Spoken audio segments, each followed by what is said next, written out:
What's up, YouTube? Welcome to another video. Today is September 21st, 2025, and I picked up some more silver, and I just want to kind of talk a little bit about the gold silver market. So if you guys are into that, please like, subscribe, check out my website, My Road to Wealth and Freedom. Link is down below in the description. Okay, quick disclaimer, this is not financial advice. Get a financial advisor before doing anything like buying gold, silver, or following any of the stuff I talk about on this channel. It's only for entertainment purposes only. So it's been a few weeks since I did a video. I've just been super busy. I'm sure everybody has been super busy, but man, gold and silver are on a tear. Gold is hitting all-time highs. The weeklies, the monthlies, the daily closings and stuff like that are all super bullish. We just saw it's over 3,700 US. Silver, I think last I checked was around 41, 42 US. So it's above 40 bucks anyway, which is pretty good. Silver's sort of coming alive and it's moving. And in the meantime, I've managed to get a few more things. So I picked up these are great coins, these Bull Bear 2-ounce coins made by the Royal Canadian Mint. So I still got 4 empty capsules. So my goal is to basically get 4 more of these things. So that should make a total of 15. This is number 11. I'll set that back in the pile. And I've managed to pick up some pretty cool vintage bars as well. So this is a really cool 20-ounce Johnson Matthey Canada. Johnson Matthey and Mallory Canada. 20-ounce bar. It's a real nice bar. And there's not many of these made. I believe, I think less than 250 of these were made. So just a kind of a cool vintage piece. And it's adding some weight to the stack, basically. With these prices for silver now, I'm actually able to get, or at least on my last few purchases, I was able to get some really great bars at prices that you get a brand new bar for. So my other cool pickup is this bad boy right here. This is a Johnson Matthey Canada TD Bank 20-ounce bar. So there's not, I think less than 500 of these were made. So just a really cool, this is kind of a sought after piece. And yeah, just really nice. You can see the really nice lines, pour lines, cooling lines, whatever. The little ripples and stuff like that. It is a little bit of a toned example. A really nice little bubble here in the back.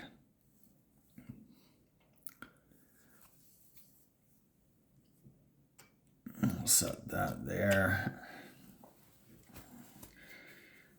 Set my other.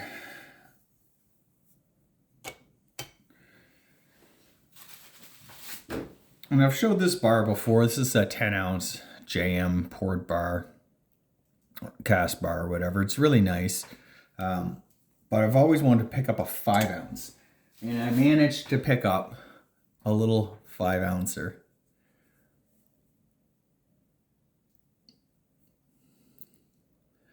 You don't really see too many of these. And when you do, the prices are like super outrageous. But yeah, just like a really nice small piece to kind of go into the collection. And last but not least, I guess I also managed to pick up a really nice JM kilo bar. So yeah, I've been busy. I've been shopping.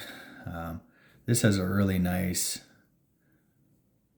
pattern there in the back, little pour bubbles and air pockets, whatever. Really nice texture and features. Again, just a really great bar. Not for everybody, I realize. You know, a kilo is a lot of silver, but this kind of stuff has gone into like the long term collection / stack. And I think that's about all I'm going to do for a while anyways, at least with the silver bars. I shouldn't say that. I got a couple a couple of that I'm eyeing anyway, so I may or may not pick up a couple more of these bars. But I think I'm going to return my focus back to stacking a little bit more gold. I picked up a 10th ounce, haven't received it yet. Um, and just kind of slowly building that gold stack to kind of keep pace with my silver purchases, basically. So again, everything that we're seeing in the world is making me think that my decision to start hedging financial assets, real estate, that type of thing with physical gold, and now more recently some silver, is right on. I saw this morning Brent Johnson, the Dollar Milkshake guy, put out this video talking about a new paradigm for investors, that deglobalization is going to be the dominant theme for the next 20, 30, 50 years, something like that. I felt like that was a lot of basically, if you guys are familiar with any of the things Luke Gromen has been saying in his interviews. I mean, he's been saying that for 5 years at least. Anyway, or probably much longer. Ray Dalio, if you read his book. And who else? There's someone else I wanted to kind of mention that was talking a lot about this. But anyways, yeah. So I just kind of thought, like, finally people are starting to come around to this idea that, deglobalization's here. We're going to see higher inflation, as we saw. Inflation in the Western countries is not coming down at all. In fact, it's sticky to kind of rising slowly. Now we're into job losses. This is like basically stagflation. And, we don't know the future and stuff like that. But I do believe that if you hedge, what you have with even just a little bit of gold and silver, you're going to do a lot better than the vast majority of the sheep out there who don't own any and don't know about it, don't believe in it. Again, and still, I don't feel like gold's had a pretty amazing run. It's breaking out. Now we're seeing, some investment managers now start to warm up to it. I saw, was it Morgan Stanley that recommended 20% gold weighting or whatever? And again, the miners are moving. I was just looking at Newmont. It's at highs it hasn't seen in 5 years, right? Like, never mind Agnico, and it's just. That said, though, it doesn't appear like Joe Main Street or whatever is really getting involved in this. So it's primarily central banks, the wealthy, family offices, that type of thing. And yeah, that's sort of my 2 cents on that. So it's always hard to know where we are in any of these cycles. And of course, shit could hit the fan tomorrow and send the prices of gold and silver down meaningfully. But, I suspect they would rebound as they have in all the other crashes, basically, right? The COVID, the 08, 09 financial crisis, the .com, all that stuff. So it does kind of feel like we're sort of into a new world here. Of course, 2 weeks ago we saw, Russia, China, India, and I guess North Korea was there as well. Like, they're sort of, I don't want to say forming sort of this alliance or anything crazy like that, but like, there's just this moving away from the US led, US centric global order. And that's likely to continue. I saw, Trump was hoping for a phone call with Chinese President Xi this week. And maybe they did speak. I can't remember. But it had to do with the TikTok deal and all that stuff. And Trump touts these things as like a super great victory for the U.S. and stuff like that, but it's all just smoke and mirrors.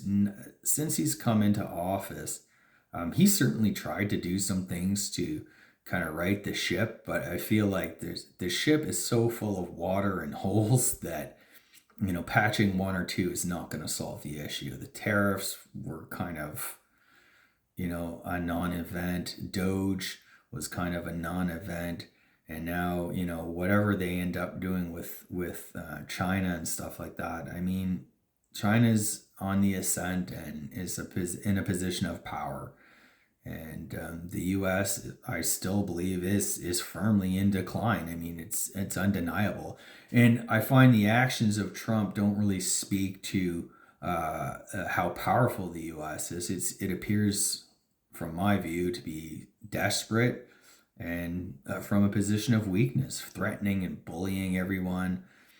Um, that to me is alarming in that you see how serious the situation is um, in the U.S. And it just once again just reaffirms my belief that we are in for a new world order, and things like Western fiat currencies aren't gonna do very well. And you can see the US is still running deficits, as is the UK, France, Germany's, all the spending and the associated inflation with that. Here in Canada, we're just as bad. Mark Carney, he's going to release a budget sometime, anyways, this fall. And I guarantee it's going to be a complete shit show. It's going to be more deficit spending. Now, he wants to call some of it like government operational expense and government investment. Now, and I know that government investment has never been a good investment. Case in point, in 2017, um, I forget the name of the company, but they want to build the Trans Mountain Pipeline from Alberta to Vancouver. They wanted to twin it. There's already this existing pipeline. They want to twin to like triple the capacity or something like that. So initial cost estimates, $4 billion. That's in the private sector company and stuff like that. Now we all know cost estimates can go a bit above. So let's be generous and say it's 20% more or something like that, or even 50% more. So let's call it 5 to 6 billion.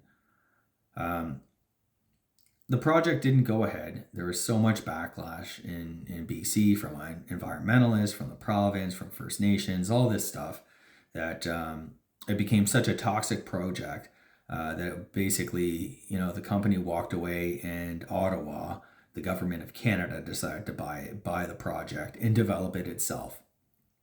All right. After numerous cost overruns, time extensions, deadline extensions, all this stuff, finally, the final bill ended up being $30 billion on an initial cost estimate of I'll say 4 to 6 billion. Okay. That is government in action. That is, government, quote unquote, capital investments. It's a complete shit show. And basically, it made the project completely uneconomical. And they're trying desperately to recoup money from the producers, trying to charge them more tariffs and stuff like that. And it's just not going to work out. So yes, we have this critical piece of infrastructure, but it was massively overpaid. And it's just yet another sign. So Mark Carney, what are you going to do, buddy? What are you going to do? What's your ideas? He came out last week or the week before with 5 fast-tracked nation building projects. Not one of them was an oil pipeline to the East Coast. There was some natural gas. I think there was some mining and maybe a railway extension or something like that. But these were all kind of like the low-hanging fruit. They're not real serious nation building projects.